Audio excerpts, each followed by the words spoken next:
2026년 새해가 밝았습니다. 새해는 말띠의 해입니다. 제가 말띠입니다.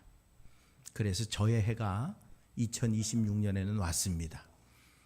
저는 백말띠인 줄 알았는데 아니랍니다. 그래서 그냥 어느 말띠든 말띠면 되니까 말띠의 해에 말이 날뛰는 것을 보실 수 있을 겁니다. 원래 말은 날뛰게 돼 있습니다. 그래야 건강한 말입니다. 그래서 저도 말로써 날뛰어보려고 생각을 하고 있습니다. 하나님께서 내게 주시는 사명을 붙들고 한번 달리다 안 되면 날아볼 작정을 하고 2026년을 시작을 하려고 합니다. 그런데 참 이 시간 묘한 시간이죠. 시계는 계속 가고 있는데 우리는 잠시 걸음을 멈추고 서 있는 것 같습니다. 우리는 지금 아주 특별한 문턱 위에 서 있는 거예요. 어제와 오늘 사이, 2025년과 26년 사이, 마치 시간은 갔는데 우리는 여전히 2025년에 머물러 있는 것처럼 그렇게 우리는 좀 정체성에 혼란이 오는 시간이 바로 이 시간일 수 있습니다. 지나가는 해와 다가오는 해가 서로 손을 맞잡는 시간, 그게 바로 송구영신입니다. 송구영신 예배는 단순히 한 해 잘 보냈습니다 라고 인사하는 시간이 아닙니다. 이 시간은 신앙적으로는 옛 세계를 보내고 새로운 세계를 맞이하는 시간입니다. 그래서 세상에서는 먹고 마시고 즐기는 시간이지만 우리에게는 말씀과 기도로 채워져서 새로운 비전을 갖는 시간이 바로 이 시간입니다. 오늘 우리가 읽은 계시록 21장은 사도 요한이 역사의 끝에서 본 환상입니다. 그런데 역사의 끝에서 봤기에 아마 모든 것이 끝나는 것으로 생각하지만 오히려 어둠이 아니라 새로운 시작을 말씀을 하고 있다는 겁니다. 요한은 무너진 세계의 종말을 본 게 아닙니다. 되살아나는 미래를 보았다는 겁니다. 그리고 하나님은 그 미래를 이렇게 선포하십니다. 보라, 내가 만물을 새롭게 하리라. 분명한 사실은 오늘 하나님께서 우리 인생에 찾아오시면 우리는 새로워지는 역사를 경험하게 될 줄로 믿습니다. 2025년을 어떻게 마무리해야 될 것인가, 또 2026년을 우리가 어떤 자세로 맞이해야 할 것인가 하는 겁니다. 첫째로 우리는 2026년 이전 것은 지나갔음을 기억하시기 바랍니다. 2025년을 내려놓으라는 겁니다. 우리는 자꾸 과거에 발목 잡혀 살아갑니다. 그랬으면 좋았을걸? 그때 그랬어야 되는데. 하지만 여러분, 그 지나간 시간은 되돌릴 수 없습니다. 그 시간에 미련을 떨쳐버려야 우리는 새로운 시간을 바라볼 수 있습니다. 그 시간, 과거의 시간에 붙들려 있으면 여러분, 우린 절대로 새 시간이 와도 맞이할 수 없습니다. 결국은 그 시간은 좋았든 나빴든 또 내가 잘 됐든 안 됐든 지나간 시간입니다. 그 지나간 시간은 흘려보내시기 바랍니다. 과감하게 떠나보내시기 바랍니다. 그래야 우리에게 오는 시간을 맞이할 마음의 준비가 될 수 있다고 하는 사실입니다. 또 내가 새 하늘과 새 땅을 보니 처음 하늘과 처음 땅이 없어졌고 바다도 다시 있지 않다고 오늘 성경이 기록하고 있습니다. 요한은 없어졌다는 말을 두려움 없이 말하고 있습니다. 그 없어졌다는 말이 우리에게는 사라졌다는 의미가 아니라 해방되었다는 의미로 사용하고 있기 때문에 그렇습니다. 성경에 나오는 바다는 단순한 그냥 자연이 아닙니다. 성경에서 바다라고 하는 말을 쓸 때 바다는 혼돈이고 위협이고 두려움이고 죽음을 상징하는 단어입니다. 그 바다가 다시는 있지 않다라고 오늘 선언을 하고 있습니다. 곧 혼돈도 위협도 두려움도 근심도 낙심도 다시 없을 것이다 라는 하나님의 단호하신 말씀입니다. 노아 시대의 홍수, 출애굽할 때 이스라엘 앞을 가로막았던 홍해, 제자들이 두려움에 떨던 갈릴리 바다는 언제나 통제할 수 없는 두려움의 대상이었습니다. 그런데 하나님께서 그 바다가 더 이상 없을 것이라고 말씀을 하고 있다는 겁니다. 자연현상의 변화가 아닙니다. 두려움의 역사가 더 이상 우리를 지배하지 못하게 하시겠다는 뜻입니다. 여러분, 우리는 두려우면 모든 걸 못합니다. 내 마음이 두려워지는 순간 우리는 아무것도 할 수 없습니다. 그런데 어떤 상황에서도 내가 담대해지면 그 상황을 돌파하는 능력이 생깁니다. 우리가 무너지는 이유는 상황이 안 좋아서가 아닙니다. 우리가 넘어지는 이유는 상황이 안 좋아서가 아니에요. 내 마음이 넘어지면 우리는 상황이 아무리 좋아도 넘어질 수밖에 없습니다. 그리스도 안에 살면 우리는 그 두려움으로부터 이제는 해방되는 역사를 경험하게 될 것을 말씀하고 있습니다. 성경을 보면 하나님은 늘 새로운 일을 시작하시기 전에 익숙한 것들을 내려놓게 하십니다. 아브라함에게는 그의 본토 친척 아비집 갈대아우를 떠나게 하십니다. 모세에게는 40년에 익숙했던 왕자의 자리로부터 벗어나 미디안의 40년의 광야의 목동의 편안함도 벗어나 이제 이스라엘을 애굽으로부터 끌어낼 위대한 역사를 만들어낼 40년을 준비하도록 하는데 그가 편안을 누렸던 모든 것을 내려놓아야만 됐다는 겁니다. 이스라엘은 애굽의 고기 가마와 애굽의 부추를 기업으로부터 지워내야만 가나안 땅에 들어갈 수 있었다는 사실입니다. 여러분, 오늘 우리는 그 익숙함 때문에 망할 수가 있습니다. 너무 익숙해서 그래서 그게 잘못인지도 잘 모르고 너무 익숙해서 그게 편안해서 우리는 더 나은 발자국을 떼지 못할 때도 있습니다. 익숙함으로부터 벗어나면 두렵습니다. 익숙함으로부터 발을 한 발 내어디디면 우리는 걱정됩니다. 왜? 익숙하지 않은 상황에 부딪혀야 되기 때문이죠. 그런데 미래를 향해 나아가는 사람은 이래저래 익숙하지 않은 삶을 살아야 됩니다. 왜? 우리는 알 수 없는 길을 걷고 있기 때문에 그렇습니다. 익숙함에 머문다는 얘기는 뭐냐면 굴 속으로 들어간다는 거예요. 나 편한 대로, 쉬운 대로, 즐거운 대로 들어가 버린다는 거예요. 결코 미래가 보장되지 않는 인생이, 발전이 없는 인생이 되어질 수밖에 없다는 겁니다. 그래서 하나님은 새 일을 시작하실 때 항상 익숙한 것으로부터 벗어나게 합니다. 그때 어떻게 됩니까? 철저하게 하나님을 붙들고 살아가게 되는 겁니다. 이 지연 25년을 돌아보면 우리에게도 바다 같은 시간이 있었을지 모릅니다. 불안했던 날들이 있고 설명할 수 없는 상실감을 가질 때가 있고 기도에도 응답되지 않는 그런 침묵의 시간들이 있었을 겁니다. 하지만 오늘 우리에게 성경은 말합니다. 이전 것은 지나갔다고 말합니다. 고린도서 5장 17절은 그런 중 누구든지 그리스도 안에 있으면 새로운 피조물이라. 이전 것은 지나갔으니 보라 새 것이 되었다고 선언하고 있습니다. 2025년에 우리는 각자에게 놓지 못할 장면들이 있을지 모르겠습니다. 근데 해결되지 않는 갈등들, 사과하지 못한 말들, 그리고 다시 돌아오지 않을 시간. 그러나 믿음은 이렇게 말합니다. 주님이 이제 제 손을 떠났습니다. 여러분, 우리는 과거로 돌아갈 수 없습니다. 우리의 손을 이미 떠나버렸습니다. 이제는 그때 그럴 걸, 이럴 걸, 그것도 소용없습니다. 그러다 보면 우리에게 주어진 미래가 엉망이 돼버립니다. 우리가 살아갈 시간들이 그 상처 더미 속에서 아무것도 해결이 안 됩니다. 더 큰 상처, 더 깊은 갈등, 더 큰 문제만 만들어낼 뿐입니다. 훌훌 털어버리고 이제는 하나님의 영역이기에 우리의 영역은 벗어났기에 내려놓고 다시 돌아설 수 있을 때 하나님의 손에 맡기는 것, 그것이 우리의 2025년의 마무리가 되어질 때 우리는 2026년을 살아갈 준비가 되는 것인 줄로 믿습니다. 두 번째로 하나님이 우리 가운데 거하신다는 사실을 기억하는 겁니다. 되살아나는 신앙의 핵심이 뭐냐?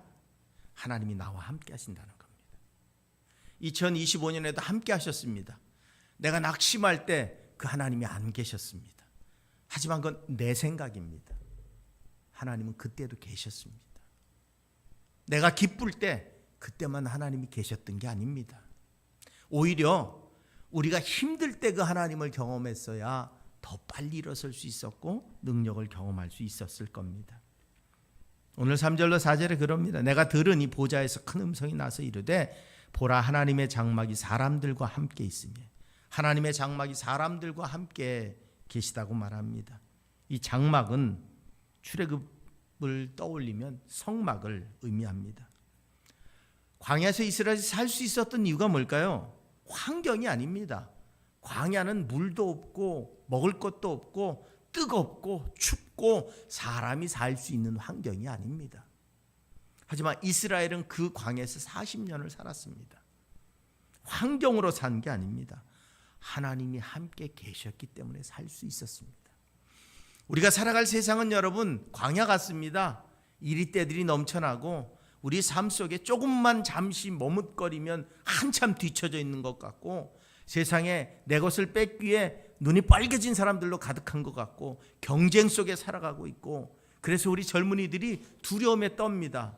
오늘 난 왜 이 뒤처져 있을까? 난 왜 저 사람보다 못할까? 그런데 그 환경이 우리를 온전하게 살아가게 하는 게 아닙니다. 결국 이스라엘이 광야를 걸을 수 있었던 건 하나님의 구름 기둥과 불 기둥이었고, 하나님이 만나와 메추라기를 주신 것 때문이었고, 하나님께서 그들과 동행하시며 전쟁을 이기게 하신 것 때문이었지, 결코 우리의 광야는 우리 힘으로 살아가는 게 아닙니다. 하나님은 이렇게 말씀하시지 않습니다. 모든 문제를 먼저 해결해 줄게 라고 말씀하시지 않는다는 겁니다. 대신에 이렇게 말씀하십니다. 내가 너와 함께 하겠다.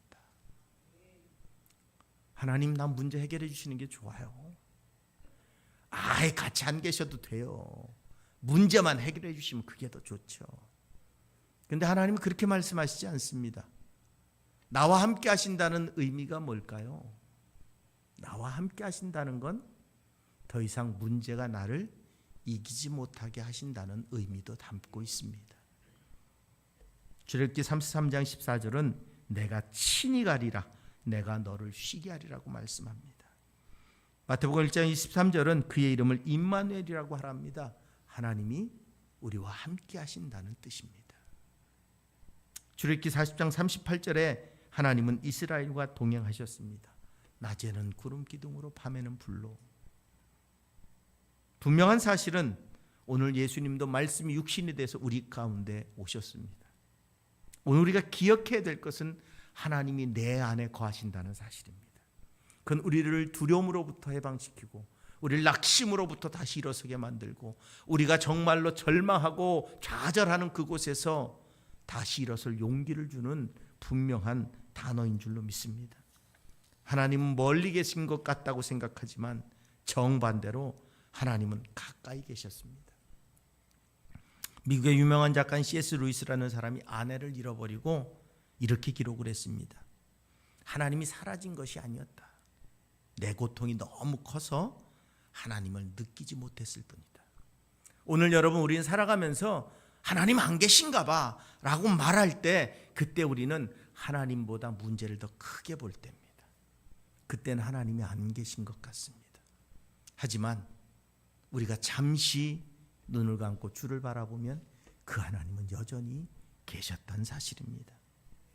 신앙이 되살아나는 시간이 언제일까요? 상황이 나아질 때가 아닙니다.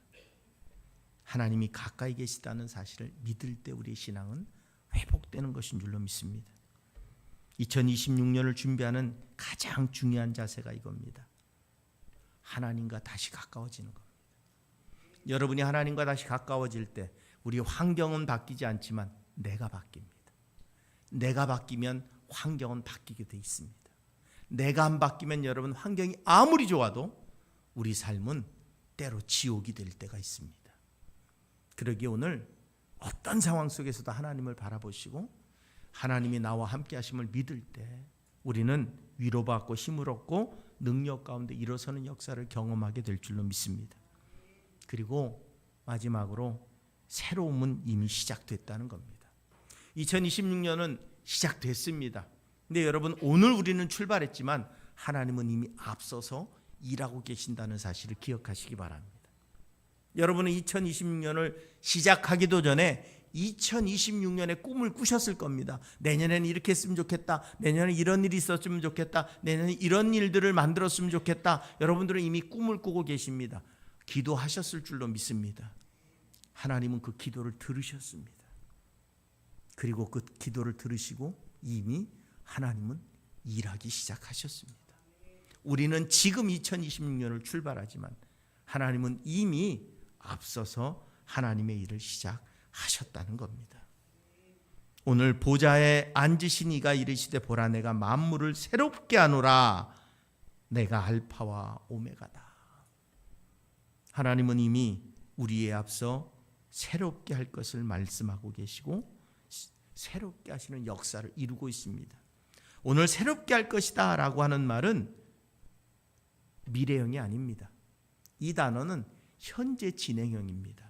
그러니까 새롭게 할 것이다 라고 번역됐으니까 앞으로 그러실 건가 보다 라고 하지만 실제 올바른 번역은 뭐냐면 새롭게 하고 있다라는 의미입니다. 현재 지금 하나님은 진행하고 계신다라고 성경이 말씀하고 있다는 겁니다.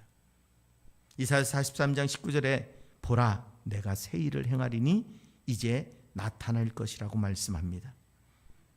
로마서 8장 18절에 장차 우리에게 나타날 영광은 현재의 고난과 비교할 수 없다고 말씀하고 있습니다.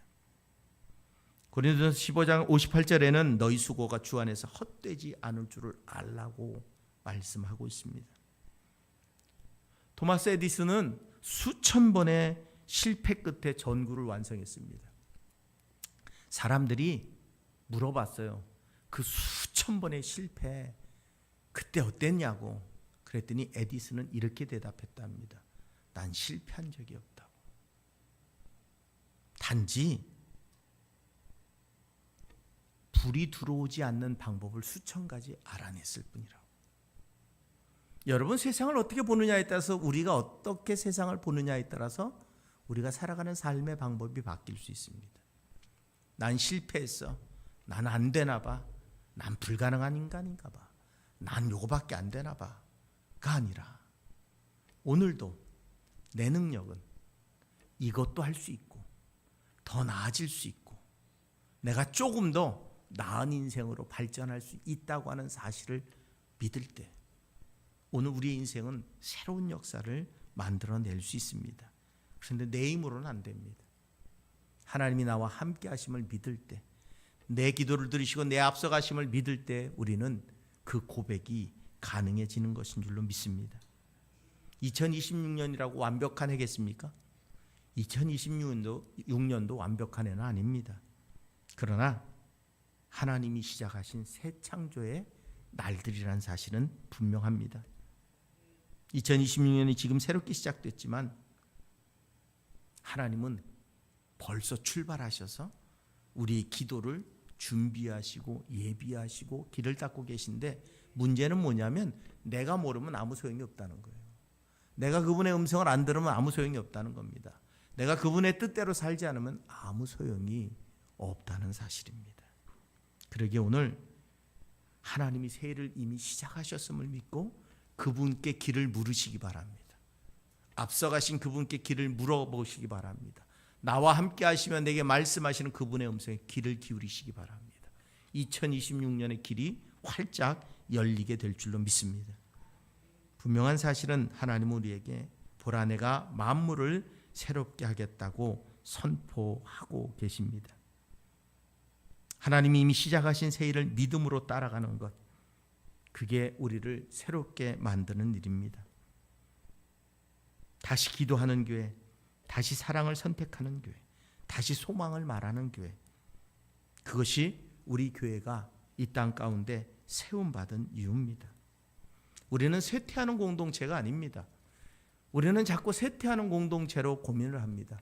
하지만 우리는 되살아나는 공동체로 세상 가운데 생명의 역사를 만들어내는 그러한 공동체가 될 줄로 믿습니다. 이 밤에 우리의 신앙은 되살아나리라. 우리의 가정은 되살아나리라. 우리의 일터는 되살아나리라. 우리의 삶은 되살아나리라. 우리의 교회는 되살아나리라. 하나님의 나라의 미래는 이미 시작되었다 라고 선포하며 2026년을 시작하시기 바랍니다. 여러분의 발걸음에 하나님의 은혜가, 하나님의 능력이, 하나님의 동행하심이 충만하게 임하여서 2026년을 마무리하는 영상을 바라볼 때 열매들을 바라볼 수 있는 귀한 한 해로 만들어 가실 수 있기를 주님의 이름으로 축원을 드립니다.